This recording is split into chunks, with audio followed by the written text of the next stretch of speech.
தேசிய முற்போக்கு திராவிடர் கழகம், மக்கள் நல கூட்டணி, தமிழ் மாநில காங்கிரஸ் இணைந்து நடத்துகின்ற இந்த மாபெரும் மாநாட்டிற்கு தலைமையேற்றிருக்கிற எங்கள் அணியினுடைய ஒருங்கிணைப்பாளர், மறுமலர்ச்சி திராவிட முன்னேற்ற கழகத்தினுடைய பொதுச் செயலாளர் மதிப்பிற்குரிய அண்ணன் வைகோ அவர்களே, இந்த மாநாட்டில் கலந்து கொண்டு நிறைவுரை ஆற்ற இருக்கின்ற தேசிய முற்போக்கு திராவிட கழகத்தினுடைய தலைவரும் நமது அணியினுடைய முதல்வர் வேட்பாளருமான மரியாதைக்குரிய கேப்டன் விஜயகாந்த் அவர்களே, இங்கே வரவேற்புரை ஆற்றிய நம்முடைய பேரன்பிற்குரிய சகோதரர், தேசிய முற்போக்கு திராவிட கழகத்தினுடைய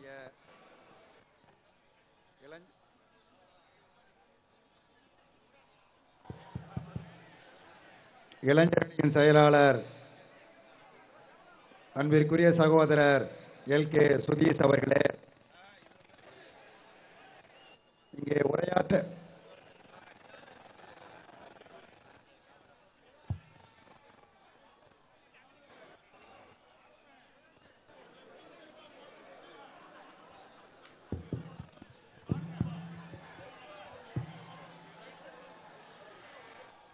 மைக்கு லேசா கோளாறு, நாட்டு மக்கள்கிட்ட கோளாறு எல்லாம் நம்ம மணி தான் ஜெயிக்கும்.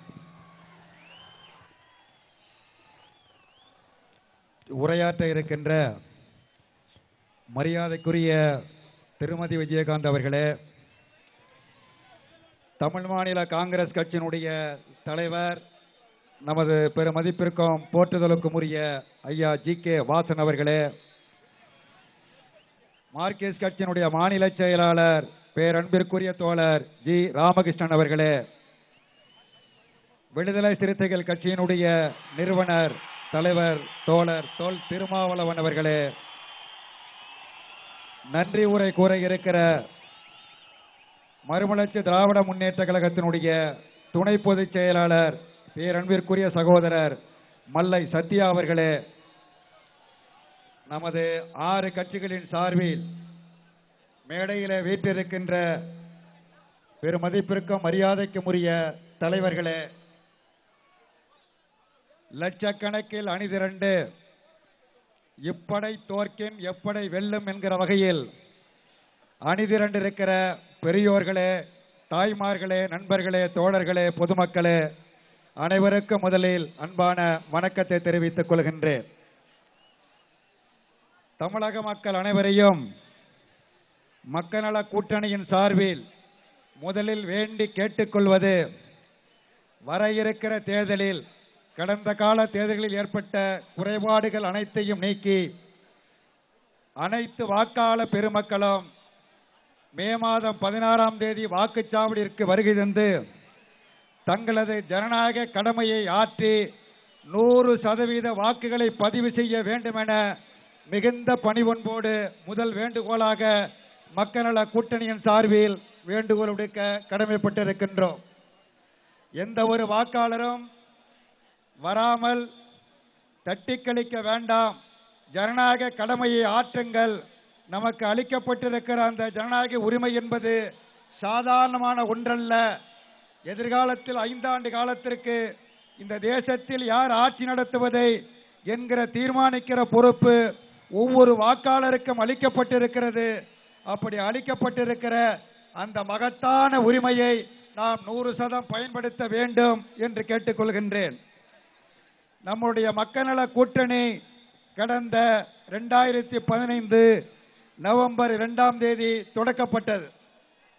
அது தொடக்கப்பட்ட பிறகு தொடர்ந்து பல்வேறு இயக்கங்கள் நடத்திருக்கிறது. அனைத்தும் உங்களுக்கு தெரியும், நான் விரிவாக சொல்ல விரும்பவில்லை. மக்கள் நல கூட்டணி தொடங்கி 4 கட்ட பிரச்சாரங்களை செய்தது. பல அரசியல் கட்சி தலைவர்கள் தங்களுடைய அரசியல் கட்சியினுடைய பணிகளை பார்க்காமல், கடமைகளை செய்யாமல் ஜோசியம் பார்க்க புறப்பட்டு விட்டார்கள். ஆளுக்கு 2 கிளியை பிடித்துக் கொண்டு ஜோசியம் சொல்ல தொடங்கிவிட்டார்கள். மக்கள் நல கூட்டணி இருக்காது, 4 3 ஆகும், 3 2 ஆகும் என்று தொடர்ந்து ஜோசியம் செய்து கொண்டு சொல்லிக் கொண்டிருந்தார்கள். 4 கட்ட பிரச்சாரத்தை முடித்து 5வது கட்ட பிரச்சாரத்தை தொடங்குகிற பொழுது 4 கட்சிகள் 5 கட்சிகளானது. அதற்கும் பிறகும் சொன்னார்கள், நேற்றைய தினம் 5 கட்சி என்பது இன்றைக்கு 6 கட்சிகளாக அது பலம் பெற்று இருக்கிறது. இப்படி 6 கட்சிகளும் அணிவகுத்து ஒன்றாகி இருப்பது யாரோ தனிப்பட்ட நபர்களுக்கு எதிராக அல்ல, தமிழ்நாட்டில் அரசியல் மாற்றம் ஏற்பட வேண்டும் என்பதற்காக. திராவிட முன்னேற்ற கழக ஆட்சி அல்லது அண்ணா திராவிட முன்னேற்ற கழக ஆட்சி, அதைத்தான் காங்கிரஸ் கட்சியினுடைய அகில இந்திய தலைவர் ஒருவரான குலாம் நபி ஆசாத் சொல்லுகிறார். தற்போது அதிமுக ஆண்டு கொண்டிருக்கிறது, இது முடிந்த பிறகு அடுத்த ஆட்சி திமுக ஆட்சி, அதற்கு பிறகு அதிமுக ஆட்சி என்கிற முறையில் தமிழ்நாட்டில் பத்திரிகையாளர்களுக்கு பேட்டி அளித்தது நீங்கள் அனைவரும் பார்த்திருப்பீர்கள். மாறி மாறி தமிழ்நாட்டில் எத்தனை கட்சிகள் இருந்தாலும் நாங்கள் இருவர் மட்டுமே ஆட்சி செய்வோம், ஒன்று திமுக ஆட்சி நடத்த வேண்டும் அல்லது அதிமுக ஆட்சி நடத்த வேண்டும். இதுல 2 பேரும் ரொம்ப ஒற்றுமையா இருக்கிறாங்க, சாவுட்டு கூட ஒன்னா வர மாட்டாங்க. ஆனா ஆட்சி மாறி மாறி செய்வதில் இந்த 2 கட்சிகளும் ஒன்றாக இருக்கிறது. மாறி மாறி ஆட்சி செய்வோம் என்று சொல்கிறார்கள், வேறு யாரும் ஆட்சிக்கு வந்துவிடக் கூடாது என்று கருதுகிறார்கள். அதிமுக ஆட்சி அல்லது திமுக ஆட்சி, நீங்கள் மாறி மாறி ஆட்சி நடத்துவதற்கு தமிழ்நாட்டு மக்கள் அனுமதி வழங்கினார்கள், உங்களுக்கு வாக்களித்து வெற்றி பெற செய்தார்கள். கலைஞரை முதலமைச்சராக்கினார்கள், செல்வி ஜெயலலிதா அவர்களை முதலமைச்சராக்கினார்கள். மாறி மாறி நீங்கள் முதலமைச்சராகி ஆட்சி நடத்தியதில் தமிழ்நாட்டு மக்கள் கண்ட பலன் என்னவென்று சொன்னால், மாறி மாறி ஊழல் செய்தீர்கள். கோடிக்கணக்கில் கொள்ளையடித்த கட்சி அதிமுக, கோடிக்கணக்கில் கொள்ளையடித்த கட்சி திமுக. தமிழ்நாட்டின் இயற்கை வளங்களை கொள்ளையடித்த கட்சி அதிமுக, தமிழ்நாட்டின் இயற்கை வளங்களை கொள்ளையடித்த கட்சி திமுக. தமிழ்நாட்டில் பூரண மதுவிலக்கை தளர்த்தி தமிழ்நாட்டு மக்களை, தமிழ்நாட்டு இளைஞர்களை, தமிழ்நாட்டு மாணவர்களை, தமிழ்நாட்டு இளம் பெண்களை சாராயம் குடிக்க வைத்த கட்சி திமுக, சாராயம் குடிக்க வைத்த கட்சி அதிமுக.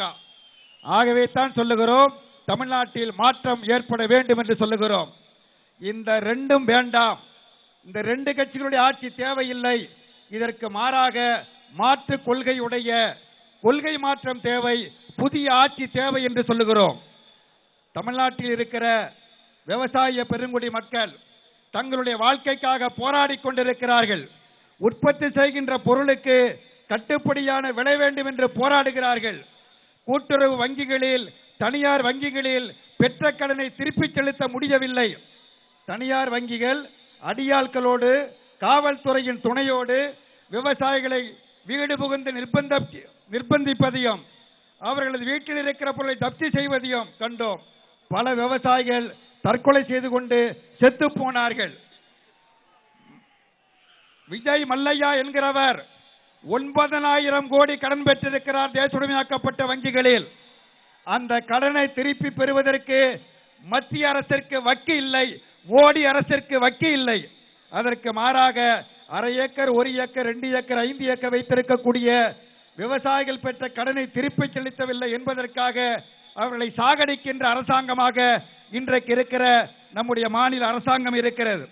அதே போல தமிழ்நாட்டில் இருக்கிற 5 லட்சம் கரும்பு விவசாயிகள் சர்க்கரை ஆலைகளுக்கு கொடுத்த கரும்பிற்கு மாநில அரசு தீர்மானித்த ஏறத்தாழ 1200 கோடி ரூபாயை இன்று வரையில் பெற முடியவில்லை, அவர்களால் வாங்க முடியவில்லை.